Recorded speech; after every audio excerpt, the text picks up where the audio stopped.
Halo teman-teman, welcome back to my channel Dali Ling di China. Teman-teman, sebelumnya Ling sekeluarga mau menyampaikan permohonan maaf ke teman-teman semuanya karena hampir 1 tahun Ling sekeluarga nggak upload video terbaru dan nggak memberikan kabar ke teman-teman. Jadi di video kali ini Ling mau ceritain kenapa udah hampir 1 tahun Ling nggak upload video. Nah, ceritanya tuh seperti ini. Jadi waktu terakhir aku upload video itu video terakhir ya, itu video yang aku ketemu sama adik aku waktu adik aku pergi ke China. Nah, setelah itu aku vakum sampai hari ini nggak upload video karena aku lagi program bayi tabung ya.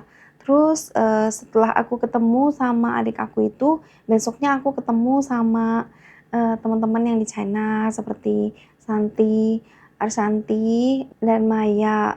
Nah, setelah pertemuan itu aku nggak sempet upload videonya karena aku nggak sempet edit ya. Tapi kurang lebih sama seperti Santi dan Ashanti yang upload di YouTube mereka. Kurang lebih seperti itu, teman-teman. Nah, di sini aku ada sedikit cuplikannya waktu aku ketemu dengan beliau-beliau. Teman-teman. Halo. Tinggal Maya, halo. Ini teman aku yang udah lama di China kita ya, Ling ya. Iya nih, aduh nggak kesini. Baru pertama kali juga kita ketemu. Ini pertama kali ya, dulu pernah janji-janjian ya. Iya. Kita juga baru pertama Iya, ketemu betul lagi banget. ya. Ini kalau YouTuber lihat tuh teman-teman, semuanya profesional ya. Enggak, Kita sama tinggal juga, nunggu kamu juga siapa? keren. Maya ya yang belum datang. Iya, kita nunggu Maya. Iya. Di sini aja. Ya nggak apa-apa. Kita tunggu sini aja. Alah. Ini yang ditunggu nih. Kerja radio guys, astagfirullahaladzim, kerja pakai kuda ya kan. Coba makan. Iya.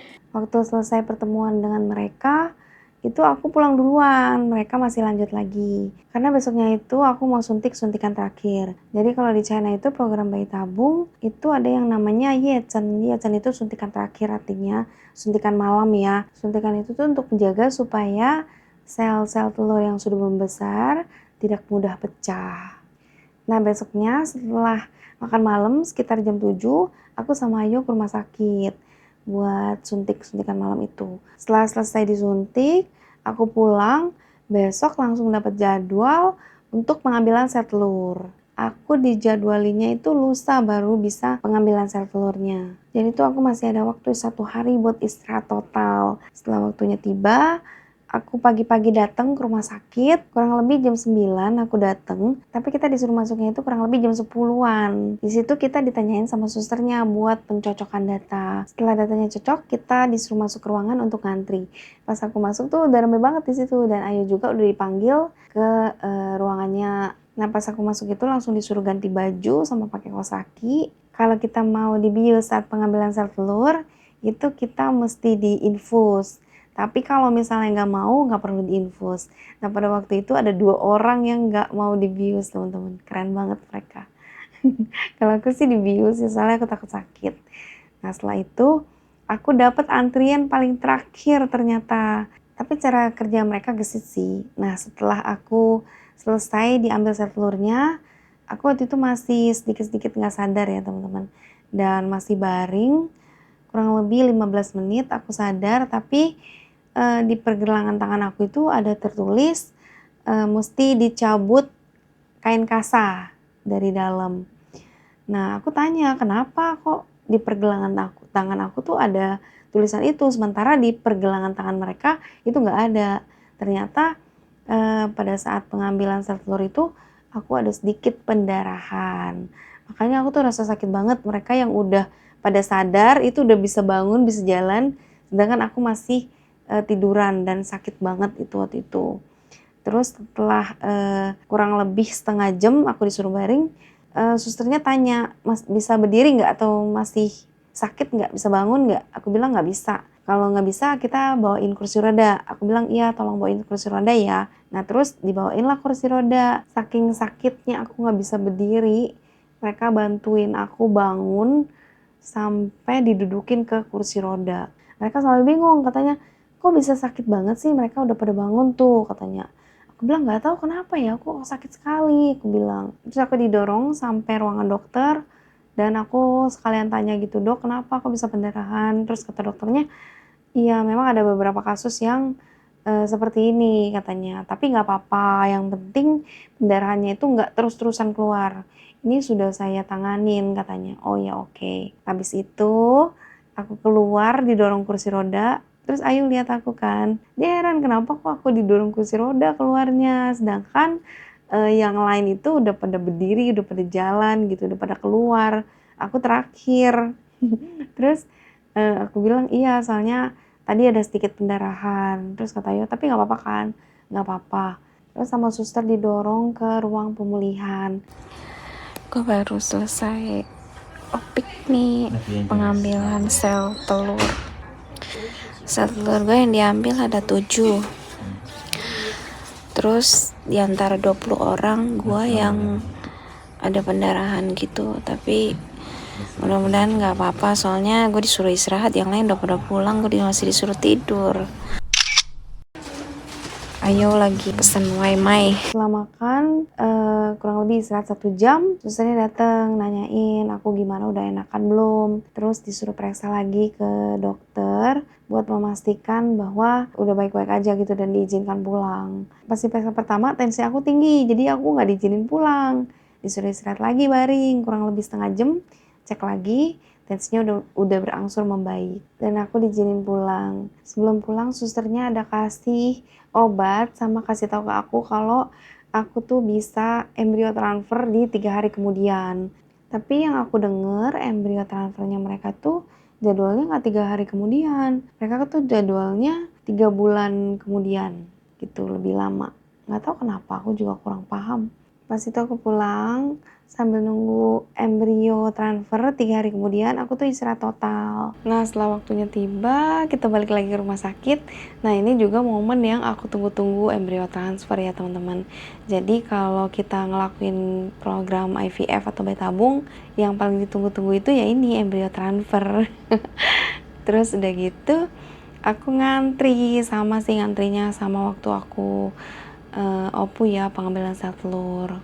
Dokter sama suster di sini tuh ya teman-teman, kerjanya tuh sangat dan amat gesit. Tapi aku kurang suka karena mereka tuh gimana ya, kurang friendly dan menurut aku sih judes-judes gitu ya. Itu yang aku alami.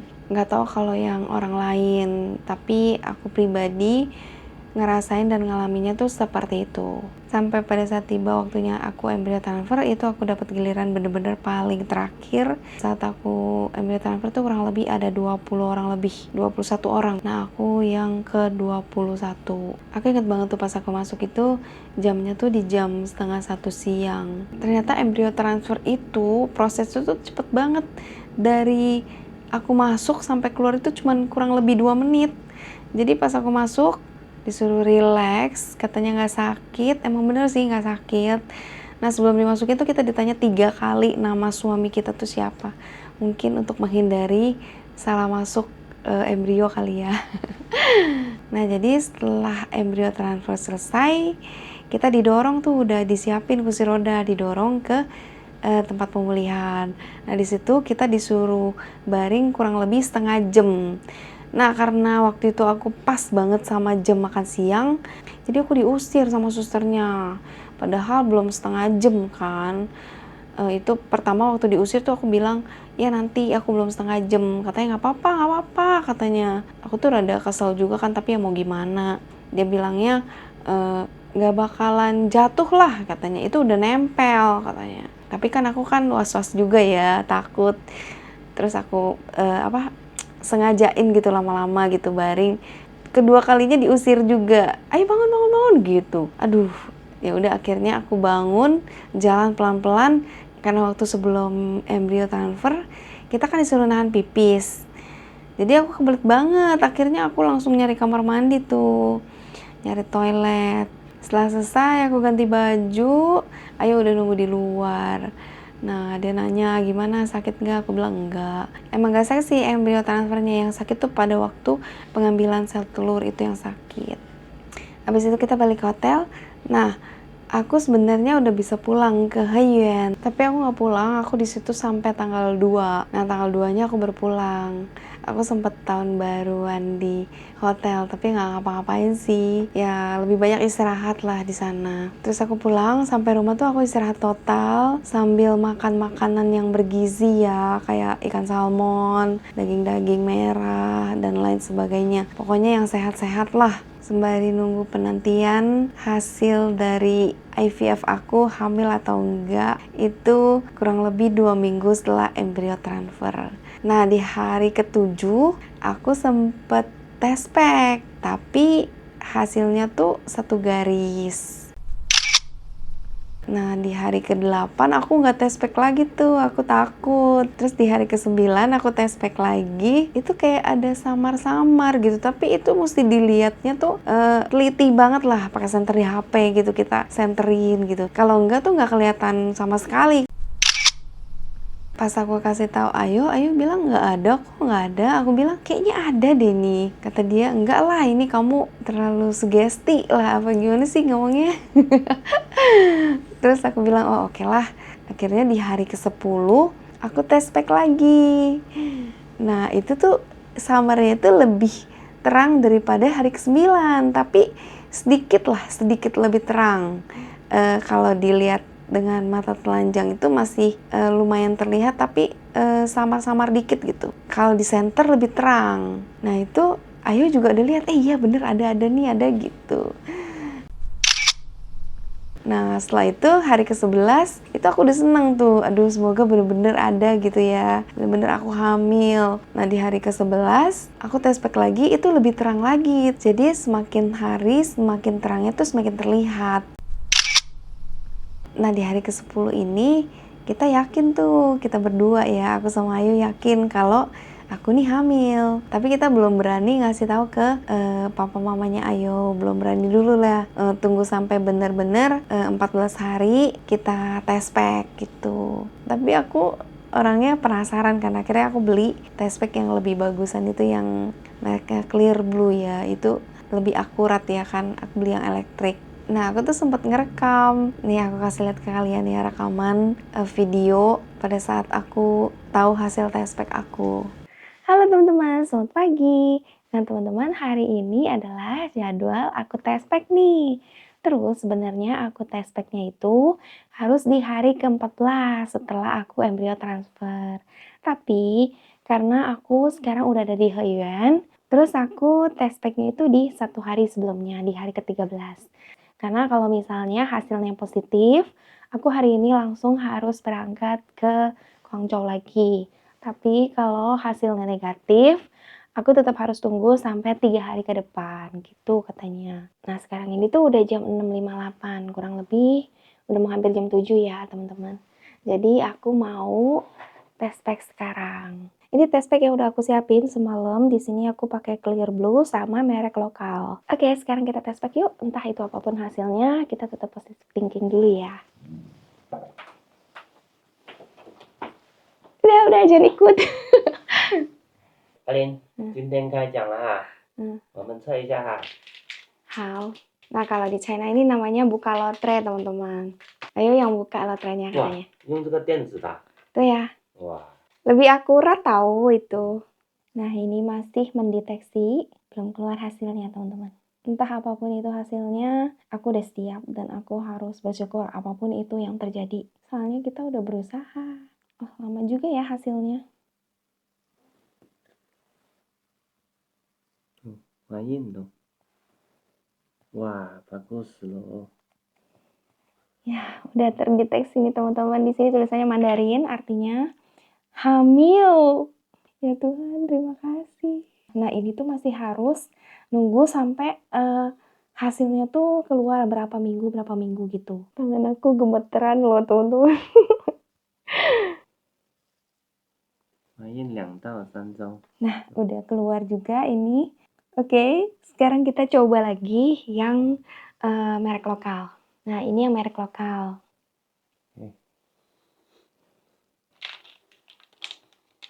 Ini juga merek lokal, teman-teman. Sama satu merek sama yang tadi, yang kecil.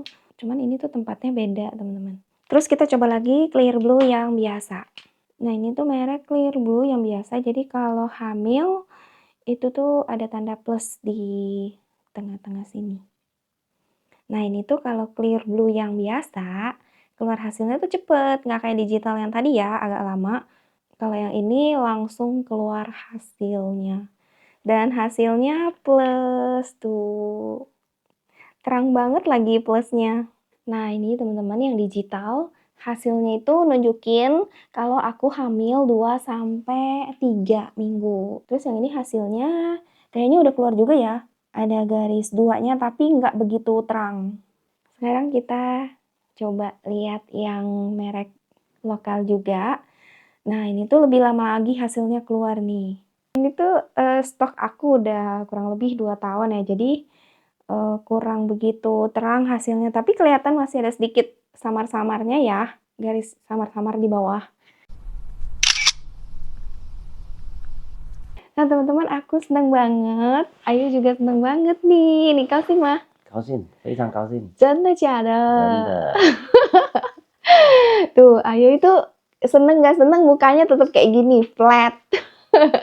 Kalau aku seneng banget, karena tadinya tuh aku udah pasrah hasilnya, mau positif mau negatif aku udah pasrah, pokoknya aku serahin sama Tuhan hasilnya tuh mau gimana. Cuman nunggu waktu 2 minggu itu aku nggak sabaran banget. Sebenarnya aku pengen ngetes, kata Ayu nantilah, sabarlah, tunggu lagi gitu. Dan hasilnya puji syukur, puji Tuhan, ya Tuhan terima kasih, hasilnya positif. Yeay. Ini perjuangan banget, perjuangan kita banget teman-teman. Aduh, aku pengen nangis. Nah, aku sekarang hari ini harus buru-buru berangkat ke dokter nih. Hari ini aku mau berangkat ke Guangzhou. Jadi besok tanggal 12 aku ke rumah sakit. Oke, sampai di sini dulu teman-teman vlognya. Nanti sambung lagi. Dan terima kasih banyak buat semua teman-teman yang udah support aku dan kasih aku semangat. Terima kasih teman-teman. Nih, Ayu mau ngomong apa nih sama teman-teman? Ya, kan pengen masuk semua. 谢谢大家给我们带来的运气。还有呢？还有啊，嗯，以后让阿玲吃多一点。 apaan sih nggak nyambung tahu? Sisi朋友们。谢谢朋友们。 Sorry teman-teman, Ayu memang kayak gitu, dia kurang bisa ngomong, kurang bisa berkata-kata. Oke, sampai ketemu lagi teman-teman. Bye-bye. 拜拜。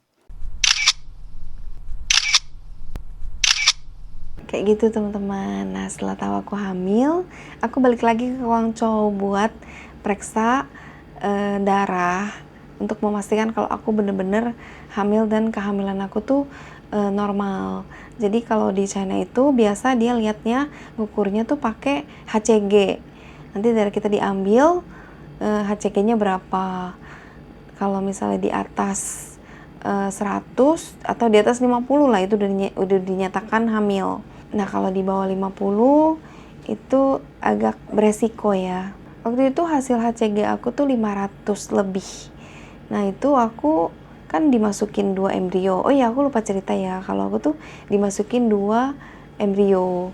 Jadi aku sama Ayu sempet searching tuh, kita Google kalau HCG di atas 500 itu gimana. Pas kita searching kalau di atas 500 itu kemungkinan besar anaknya kembar. Aku udah seneng banget kan, aduh dapat kembar nih, pas banget masuk 2 kan, dapat kembar. Nah, cuman kan kita mesti diperiksa lebih lanjut lagi, lebih akurat itu ya periksa di USG. Nah, pas aku periksa USG, ternyata aku hamilnya itu 1, nggak 2, tapi HCG-nya memang lebih tinggi. Pas kita tahu udah fix hamil, aku tuh seneng banget, apalagi Ayu ya. Dia sampai rajin banget teman-teman, masakin buat aku, ngejagain gitu. Pokoknya wah bener-bener dijaga banget. Di awal kehamilan aku rutin banget ngecek kehamilan aku. Di awal-awal bulan kehamilan, bulan pertama, bulan kedua itu tuh bagus, normal, nggak ada apa-apa lah pokoknya. Nah pas di bulan ketiga itu mau tes NIPT ya, itu pas di 12 week. Waktu dicek NIPT bayinya normal, lengkukan di belakang lehernya 1,1 waktu itu aku. Dia kan nggak boleh lebih dari 3 ya, jadi kalau di bawah 3 itu bagus. Kalau lebih dari 3 kemungkinan ada DS atau Down syndrome. Jadi aku tuh di bawah 3 hasilnya 1,1. Tapi ada tapinya nih. Dokter kasih tahu aku, dokter USG. Katanya bayinya ini lebih kecil, katanya. Kecil 1 minggu dari usia kehamilan. Nah, dikiranya aku itu tuh masih normal lah ya, kecil 1 minggu. Dokter bilang sih diobservasi lagi. Nanti minggu depan coba dilihat bagaimana. Tapi aku kan nggak terlalu percaya di satu rumah sakit. Aku pergi lagi di rumah sakit yang lain. Nah, hasilnya juga sama. Lebih kecil 1 minggu. Itu aku masih sama Ayo masih coba lihat lagi di minggu kedua bagaimana ya. Nah, kita coba lihat lagi di minggu kedua, itu makin lama makin kecil. Lebih kecil lagi 2 minggu. Jadi kalau misalnya aku cek lagi di minggu 3, itu lebih kecil lagi 3 minggu gitu loh. Terus aku mulai panik tuh, cek sana sini, semua rumah sakit aku datengin. Terus semua bilangnya sama. Bahkan yang paling parah udah bayinya kecil, lebih kecil dari usia kehamilan. Terus air ketubannya tuh sedikit. Nah, aku tanya dong sama dokter, bagaimana dok? Ini kok bisa seperti ini? Aku harus gimana? Dan yang anehnya lagi, aku hamil dari bulan 1 sampai bulan 5 tuh gak dikasih apa-apa. Cuman disuruh minum asam folat. Lain-lainnya tuh gak dikasih. Kayak penguat kandungan, vitamin, dan lain-lain itu semuanya gak ada. Terus aku tanya sama dokternya, gimana nih dok? Bagaimana cara untuk meningkatkan air ketuban supaya air ketubannya lebih banyak? Kata dokter, ini sih nggak bisa nggak bisa berbuat apa-apa, maksudnya tuh ya minum air putih aja banyak kan gitu, atau enggak kamu minum air kelapa aja gitu. Terus ya aku minum air putih sama banyakin minum air kelapa tuh, aku beli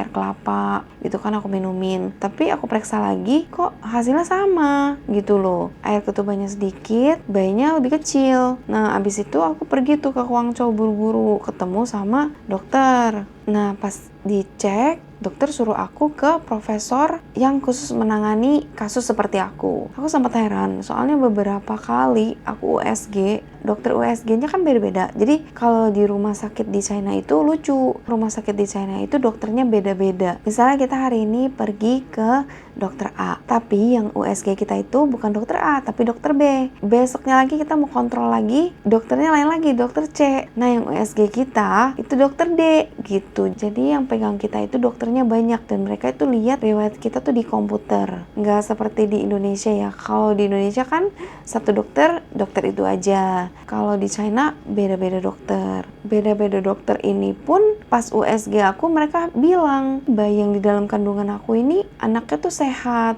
semua normal, kayak jantungnya, paru-paru, ginjal, dan lain sebagainya. Pokoknya normal deh. Tapi kenapa ya bayinya kecil dan air ketubannya sedikit gitu. Terus aku tanya dong sama dokter, iya kenapa dok? Dokter di sana aja sampai heran, sampai ngomong ke aku, kok bisa seperti ini ya?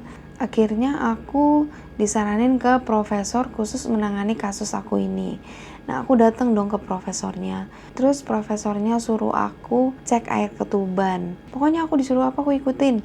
Disuruh ngecek darah, disuruh ngecek air ketuban, disuruh cek NIPT. Semua aku lakuin. Hasilnya akurat, bisa 99,9%. Cek air ketuban itu harganya kalau dikursin ke rupiah sekitar 46 jutaan. 46-47 juta lah. Itu juga aku ikutin, aku ngecek. Tapi hasilnya itu keluarnya di 1 bulan kemudian. Terus aku sama Ayu tuh sempat stres juga ya, panik, bingung gitu. Akhirnya kita putusin untuk balik lagi ke profesor yang meriksain air ketuban aku. Terus aku ketemuin profesor itu, dan aku tuh kecewa banget karena profesor itu bilang ke aku kalau bayi aku nih lebih baik dibuang atau diaborsi. Itu aku gimana ya rasanya ya, mau marah, mau nangis, pokoknya campur aduk lah. Aku bilang sama Ayo, aku nggak mau. Aku mau coba opsi lain, barangkali ada opsi lain kan. Aku sempat marah sih sama profnya. Aku bilang, masa prof nggak bisa bantu aku gitu kan. Katanya kasus kamu ini udah banyak terjadi di China, dan kamu mau ke dokter manapun itu nggak ada yang bisa bantu kamu. Dia sampai ngomong seperti itu loh teman-teman. Itu aku bener-bener, aduh rasanya tuh udah stres campur aduk. Pokoknya pengen marah, pengen cepet-cepet pulang lah gitu. Terus aku langsung bilang ke profnya, oke, kalau kamu nggak bisa bantu saya, bukain saya surat izin terbang, saya mau pulang ke negara saya. Terus dia bilang lagi, kan tadi saya udah bilang, kamu mau kemana aja, dokter siapapun nggak bisa bantu kamu, katanya seperti itu. Soalnya pas dicek terakhir di USG, ini kayaknya jantungnya ada pembesaran gitu loh. Terus di ususnya juga ada kayak letupan suara, ada suara lah, suara balik atau suara apa gitu. Saya bilang ya udah nggak apa-apa, pokoknya bantu saya bukain surat terbang, saya mau pulang ke negara saya mau pulang ke Indonesia. Akhirnya aku dibukain surat terbang. Nah sebelum aku dibukain surat terbang itu, aku telepon ke Halodoc, dokter yang di Indonesia. Waktu itu aku telepon ke dokter yang di rumah sakit Grand Family. Aku belum bisa sebutin nama dokternya karena aku belum minta izin. Aku telepon ke beliau, aku ceritain semua dari awal sampai akhir. Dokternya bilang ke aku dari cerita yang aku sampaikan, itu dokter menyimpulkan bahwa aku harus disuntik pengencer darah. Kenapa bayinya kecil? Karena plasenta aku nggak bisa suplai makanan ke si bayinya. Jadi bayinya itu kecil. Nah bagaimana tanganinnya? Kata dokter, harus disuntik pengencer darah. Gitu. Tapi dokter sampein ke aku katanya, opsi yang dokter kasih ini dari cerita yang aku ceritakan. Soalnya kan dokter nggak langsung pegang aku ya. Dia cuma dengar dari cerita aku. Ya dari cerita aku itu kesimpulannya harus disuntik pengencer darah. Setelah itu aku telepon lagi ke dokter yang berbeda. Nah dokter ini aku bisa sebutin karena aku udah izin dengan beliau. Jadi aku telepon ke dokter Handi yang di rumah sakit PIK. Nah dokter Handi juga menyampaikan hal yang sama seperti dokter yang sebelumnya. Dokter Handi suruh aku menyampaikan ke dokter yang di China untuk kasih aku suntikan pengencer darah. Akhirnya aku sampaikan ke prof yang menangani kasus aku ini, dan prof itu jawabnya percuma, gak bakalan ngefek katanya kalau ngomong kasarnya ya. Dia bilang, percuma lah, kamu ini kasusnya udah terlalu berat katanya. Jadi mau diapain juga udah percuma. Terus aku bilang, jadi saya harus gimana dong? Kata profnya apa coba? Udah, tunggu aja. Maksudnya tuh tunggu aja sampai meninggal sendiri di dalam. Sampai ngomong kayak gitu teman-teman, parah banget kan. Dengernya itu udah nusuk banget ke jantung. Terus akhirnya aku dibukain surat terbang kan. Aku ngomong sama Ayo, gimana nih kita terbang kapan? Untungnya Ayo udah punya paspor. Apa tanggal 28 aja kita berangkat. Kata Ayo jangan, besok aja. Jadi dari Guangzhou aku balik lagi ke Haiyan itu buat beres-beres baju. Terus subuhnya aku dianterin sama papahnya ke Guangzhou lagi. Nggak subuh deh, kurang lebih jam 7 karena perjalanan ke Guangzhou kan 3 jam, jadi kita sampai jam 10. Nah kita berangkatnya tuh, maksudnya aku tuh kita terbangnya itu subuh sekitar jam 12:30. Jadi tanggal 25 bulan 5 aku berangkat ke Indonesia. Jadi aku di Indonesia sama Ayu ini udah setengah tahun lebih, dari bulan 5 sampai hari ini bulan 12 gitu teman-teman. Aku mau ngucapin banyak-banyak terima kasih, terutama buat Cici Kesia yang udah care banget sama aku di China, ngirimin makanan, sampai di Indonesia juga dikirimin. Ya Tuhan, terima kasih. Hanya Tuhan yang bisa membalas kebaikan Cici dan keluarga Cici. Terus Sylvia Irawan, terima kasih banget udah kasih support. Cici Jessica, Iing, Funa, Elisa, terima kasih udah direpotin selama di Indonesia. Dan teman-teman semua yang support aku sampai hari ini, terima kasih banyak. Sampai ketemu lagi di video aku selanjutnya. Di video selanjutnya aku mau ceritain ke kalian bagaimana dokter di Indonesia menyelamatkan aku dan kandungan aku sampai bayi aku lahir di Indonesia. Oke teman-teman, sekali lagi terima kasih. See you, bye-bye.